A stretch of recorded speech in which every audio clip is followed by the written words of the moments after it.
Good morning students.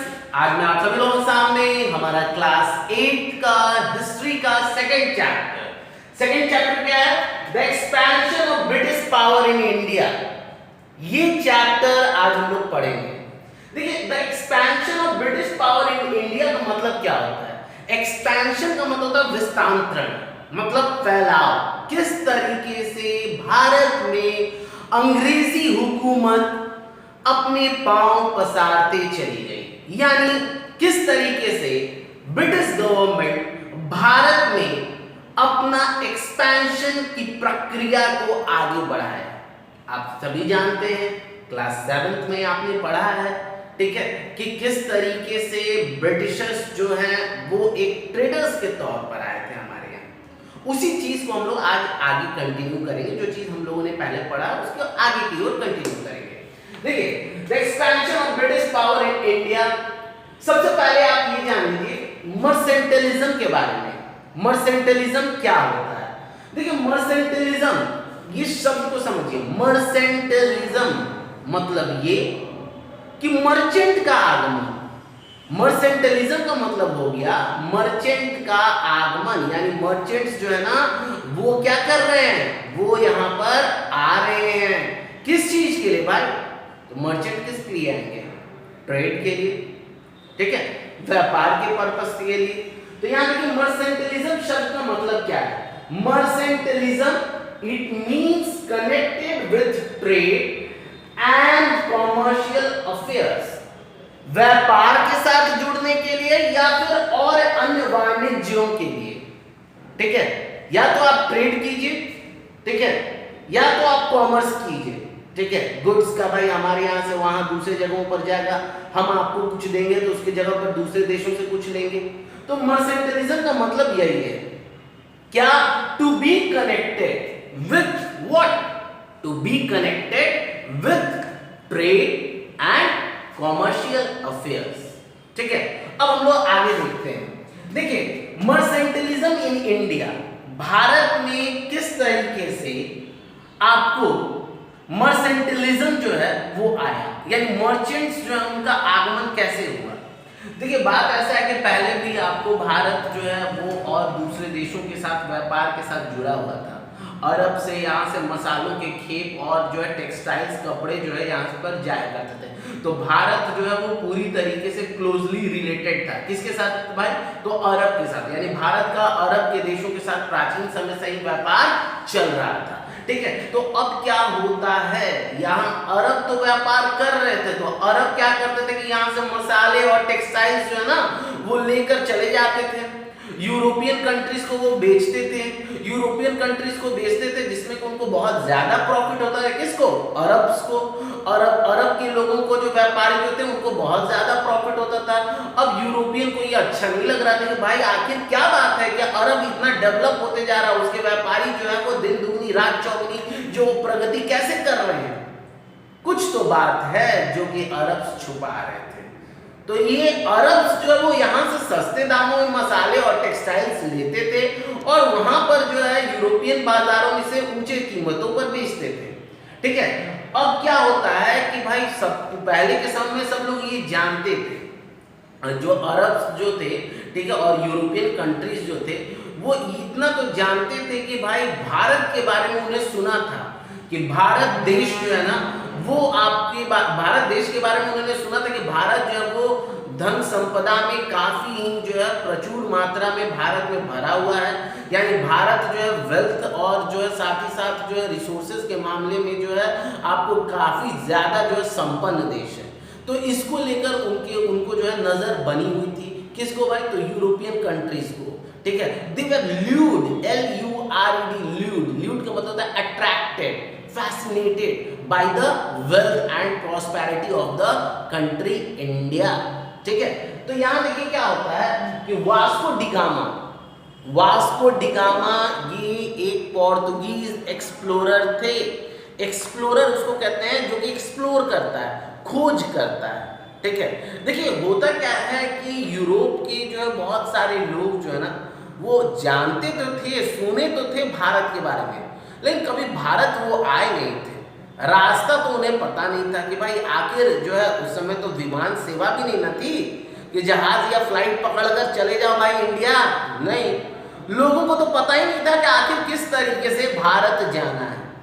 सुना था कि भाई भारत जो वो रिच है, लेकिन ये लोग जो है उस कंट्री तक कैसे पहुंचे, वहां कैसे पहुंचे, ये लोगों को नहीं पता है। तो क्या हुआ कि बहुत सारे एक्सप्लोरर जो है ना वो आपको समुद्री रास्तों के जरिए चलना शुरू किए कि भाई चलो पहुंचते हैं, भारत की ओर चलते हैं। तो क्या होता था ना कि जब वो केप ऑफ गुड होप तक आते थे तो उसके बाद आगे वो बढ़ ही नहीं पाते थे, क्योंकि पानी की लहरें जो है ना बहुत तेज होती थी, जिससे वो डर जाते थे कि भाई कहीं हमारा जो शिप जो वही ड्रोन ना कर जाए, वही डूब ना जाए, पानी के लहरों में बहकर कहीं चला ना जाए। यानी लोगों के अंदर केप ऑफ गुड होप तक आते थे, लेकिन उससे आगे बढ़ने की हिम्मत नहीं होती थी। लेकिन एक पोर्तुगीज एक्सप्लोरर वास्को डिगामा, ठीक है, बॉर्न इन 1460, जिनका जन्म कब हुआ था? 1460 में। ये एक पोर्तुगीज एक्सप्लोरर थे, पोर्तुगीज नोबल मैन थे।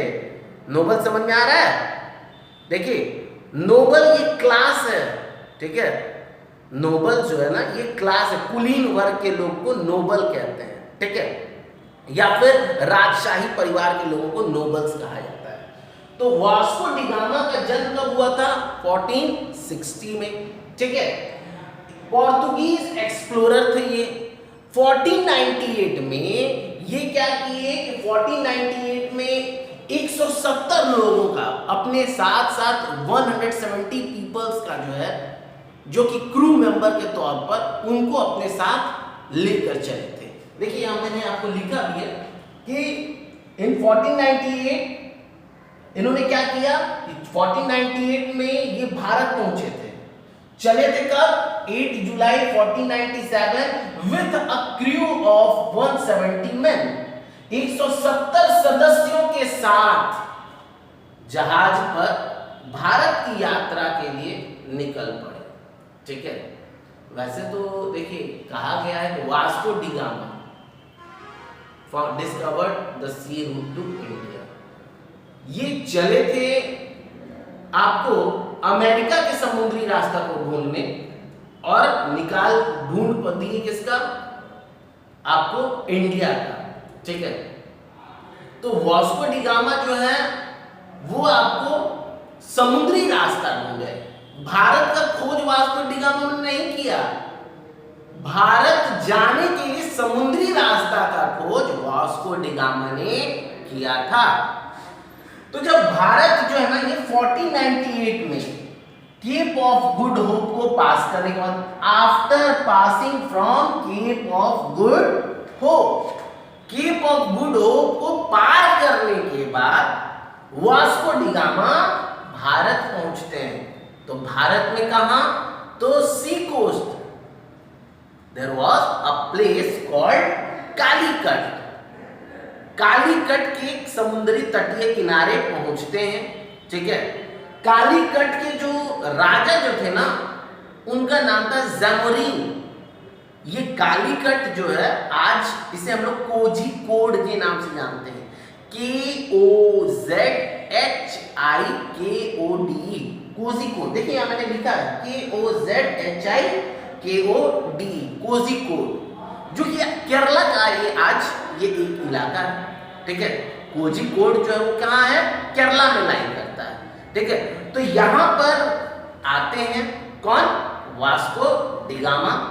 यहां पर जैमोरिन जो थे ना वो कालीकट के उस समय राजा थे। उन्होंने भव्य स्वागत किया, उन्हें बहुत खुशी हुई कि भाई इतने दूर से कोई हमारे यहाँ आया है। करीबन भारत में 3 महीने तक वो रहे थे। कौन? वास्को डिगामा 3 महीने तक रहे यहाँ के। उस समय जो राजा जो थे जैमोरिन से उन्होंने वार्तालाप किया और एक एग्रीमेंट बना, शर्त के तहत ये जो है उन्होंने राजा को जो है से एक वचन लिया कि भाई आप जो है एक जो है समझौता कीजिए कि भाई आप जो है अपने यहाँ से जो है मसालों का खेप और टेक्सटाइल्स हमें देंगे, और ऐसा हुआ, ठीक है। तो यहाँ पर क्या हो रहा है कि वास्को डिगामा जो है वो क्या कर रहे हैं? एक एग्रीमेंट कर लेते हैं, ठीक है। कालीकट के राजा जमोरिन के साथ, और स्पाइसेस का ट्रेड जो है टेक्सटाइल्स का यहां से चला जा रहा है अब यूरोप। धीरे धीरे ये खबर पूरे यूरोप के लोगों को मिल चुकी थी। धीरे धीरे ये यूरोप में जो है ये खबर जो है जंगल में आग की तरफ फैल गई कि भाई वास्को डी गामा ने जो है, जो कि एक पोर्तुगीज एक्सप्लोरर है, उसने समुद्री रास्ता ढूंढ लिया। अब क्या हुआ, उसी रास्ता का पता लगाते लगाते भारत में बहुत सारी कंपनियां आ गई। East India company, Dutch east India company, French east India company, तो इस तरीके से बहुत सारी कंपनियां भारत में आ गई। तो आई किस लिए भाई? व्यापार के लिए। ये कंपनी चाहे वो फ्रेंच हो या डच हो या इंग्लिश ईस्ट इंडिया कंपनी हो, इनका मेन पर्पस क्या था आने का? मेन पर्पस जो था वो था ट्रेड, व्यापार। जो मेन पर्पस जो था वो था मर्सेंटाइलिज्म, यानी ट्रेड, व्यापार, ठीक है। लेकिन ये पर्पस तो था उनका ट्रेड, लेकिन आप जान रहे हैं कि धीरे धीरे इस ट्रेड के ही बहाने पॉलिटिकल एडमिनिस्ट्रेटिव सिस्टम पर इन्होंने कब्जा कर दिया। अभी तक मैंने आप लोगों को ये बतलाया कि किस तरीके से French east India company, Dutch east India company, English east India company, Portuguese, ये सारे जो है ना भारत को जो है एक अपने बाजार के तौर पर इसे देखते थे कि भाई गुड्स भी हमें आसानी से यहाँ से मिल जाएगा, रॉ मटेरियल्स, प्रोडक्ट्स भी जो हमारे मैन्युफैक्चर होंगे वो आसानी से यहाँ पर आकर बिक जाएंगे, ठीक है। तो जिस तरीके से व्यापार बढ़ते चला जा रहा था सभी का, पोर्तुगीज का, शुरुआत में पोर्तुगीज आए, फ्रेंच आए, डच आए और इंग्लिश ईस्ट इंडिया कंपनी आई। तो ये जो कंपनी जिस तरीके से भारत में आती जा रही है, तो इन्हीं के बीच में क्या हो रहा है, आपस में राइवलरीज हो रहे, कॉन्फ्लिक्ट्स हो रहे हैं। कॉन्फ्लिक्ट किस बात के लिए? कि भाई इतने दूर की इस विशाल भारत पर जो है व्यापार का अधिकार सिर्फ हमारा होना चाहिए, ठीक है। तो यहां पर फिर कंपटीशन, जिस तरीके से व्यापार बढ़ रहा था, व्यापार के साथ साथ कंपटीशन भी जो है वो भी बढ़ता चला जा रहा था, ठीक है। जिससे कि क्या हुआ कि कंपनियों के बीच में आपस में जो है दुश्मनी, राइवलरी, कॉन्फ्लिक्ट ये जो है अराइज होने लगे। The British managed to establish a monopoly of trade and emerged supreme. तो अंग्रेजों ने क्या किया, बाकी सभी कंपनियों का बढ़िया बिस्तर बांध दिया कि भाई आप यहां से चले जाइए। तो ऐसा नहीं कि उन्होंने प्यार से कहा वो चले गए, बल्कि वॉर हुए, युद्ध लड़े गए, ठीक है। मतलब कि जिसके पास पावर है वही यहां पर क्या करेगा, सरवाइव करेगा। सुना है ना, जिसके हाथ में होगी लाठी भैंस वही ले जाएगा। मतलब जिसके पास पावर है वही यहां पर कंट्रोल करेगा ट्रेड को, जिसका परिणाम ये हुआ कि डच, फ्रेंच, पोर्तुगीज इन कंपनियों को कहीं ना कहीं जिस रूप से ये फैले हुए थे भारत में, ठीक है, इनके एक्सपेंशन को लेकर जो है वो खतरा पैदा होने लगा। और अंग्रेजी ईस्ट इंडिया कंपनी ने अपने पावर के बल पर, ठीक है, अपने जो है मोनोपोली के जरिए, मोनोपोली का मतलब होता है दोहरा चरित्र, तो यहाँ पर मोनोपोली ऑफ ट्रेड है। देखिए, मोनोपोली ऑफ ट्रेड यानी व्यापार के लिए क्या नीतियां अपनाई गई। It is a practice, monopoly क्या है, यह एक प्रैक्टिस है in which a country develops a system. ये एक प्रैक्टिस है जिसमें क्या होता है कि एक देश जो होता है ना, एक ऐसे सिस्टम को तैयार करता है जिसमें वो स्टिफ कंपटीशन को भी आसानी से मैनेज कर पाए। यानी स्टिफ कंपटीशन, मान लीजिए कि अगर डच का प्रोडक्ट है, एक ईस्ट इंडिया कंपनी का प्रोडक्ट है, तो प्रोडक्ट जो है वो मार्केट में अवेलेबल हो। दूसरा, कंपटीशन टक्कर दे, यानी हमारा प्रोडक्ट जो होगा वो दूसरे कंपनी के प्रोडक्ट से बेहतर हो, ठीक है, क्वालिटी, क्वांटिटी, प्राइस में बेहतर हो, ठीक है। तो यही है, ये क्या है, मोनोपोली ऑफ ट्रेड का मतलब ये एक प्रैक्टिस है जिसमें कि एक कंट्री डेवलप्स अ सिस्टम, जिसमें कोई भी देश क्या करता है, एक ऐसी नीति तैयार करता है कि जिसके जरिए वो अपने व्यापार को क्या कर सकता है, बढ़ावा दे सकता है या बढ़ा सकता है। तो कैसे बढ़ाएंगे व्यापार? व्यापार को हम कैसे बढ़ाएंगे?